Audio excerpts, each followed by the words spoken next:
So we'll wait, yeah, a couple of minutes.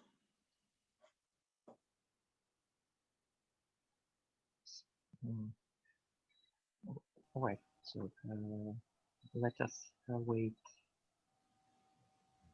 while everyone we just reconnect.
Well, Dmytro, you may continue. Okay, but now you... Sorry, I switched on screen sharing.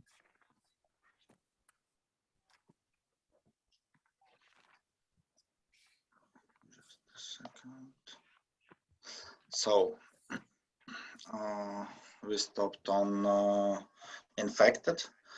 So infected state is for agents who are sick, and in this condition, agent is the most likely the source of infection for other agents. The next state is convalescent. It's when agent is recovering. This condition characterizes the period when the clinical symptoms of the disease have disappeared, but the agent can still be a carrier of the disease and the source of infection. The presence of such a condition is characteristic of a certain infectious disease. Recovered when agent has recovered and acquired immunity for some time. Agents in this state are no longer susceptible to the possibility of getting sick for a certain period of time. For COVID-19, according to last research, it's nearly 6 months. And that when the agent is dead from because of old age or due to illness. So the initial position of the agents is 0, that is all agents are in the safe zone. At the start of the system, the type of the nearest event is randomly provided to each agent according to the initial probabilities. And its time in the interval from 0 to maximum age in iterations. And the main idea that implements the agent-based approach is event modeling apparatus. This is achieved through the implementation of the tournament algorithm or the heap construction algorithm. It contains a number of agents, and after randomizing the time and type of the nearest event, the initial construction is carried out together. If the total number of agents doesn't represent any power of 2, the array is supplemented with fictitious elements, the time of which is deliberately long. The event structure is, in this case, serves only to track the coordinated time. At the top of the heap, the agent appears at the minimum time of the event, and further, this event is preceded for treated agent. That is a transition from the current location to the one provided by this event. In turn, the current location becomes the location to which the agent moved, and this agent is assigned a new type of the nearest event and a new random time. Then the heap is rebuilt again, and the specific processing is carried out and using switch block and conditional statements. The probabilities are implemented using the random number generation. And since the randomization has a uniform distribution, the necessary probability is achieved by generating a random number which is a specific given probability. These transitions may result in a change in the agent status. For example, if an agent's moved to a danger zone on a cell is infected, then his status will change from 0 to 1 if he wasn't sick before. The algorithm implements the ability of agents to interact with each other. Every time the treated agents hit a new location, it will be assigned a randomly selected index with the dimension of the array that represents the location. If the array index is free, then the number of current agent is inserted there, and otherwise treated agents interacts with the agents is located in the received index location. So we used Unity software to implement the model. We created a virtual to the box, created several agents placed in a box. Each of the agents must move continuously and randomly. Agents can be in one of states I told before. Each infected agent has a fixed probability of infecting nearby susceptible agents. Infected agents eventually recover after a fixed amount of time. And depending on the simulated epidemic process, it's necessary to set the initial parameters of the model. As a result of the software product, the model adjusts the parameters depending on the real incident statistics.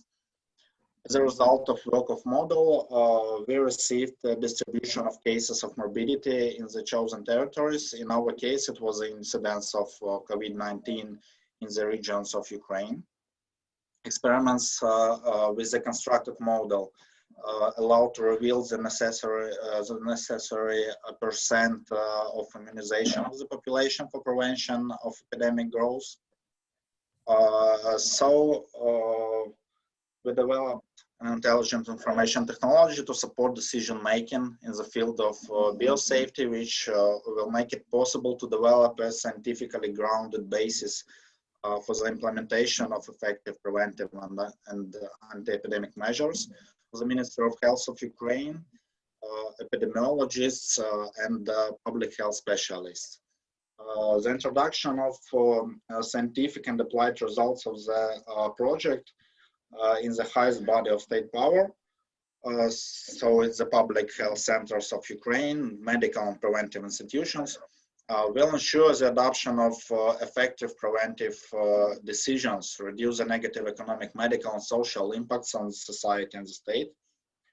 So the experiments carried out not only speak about the effectiveness of self-isolations, they also tell us how many people need to stick to it to be effective.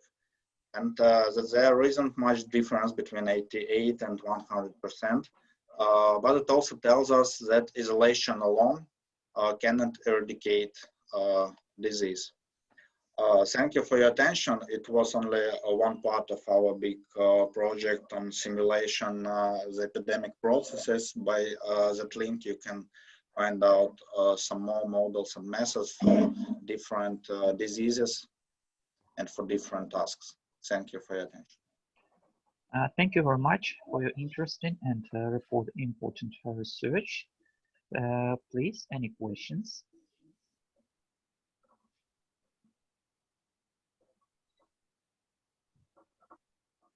I think that this report is really the decoration of our conference and the last report of our conference.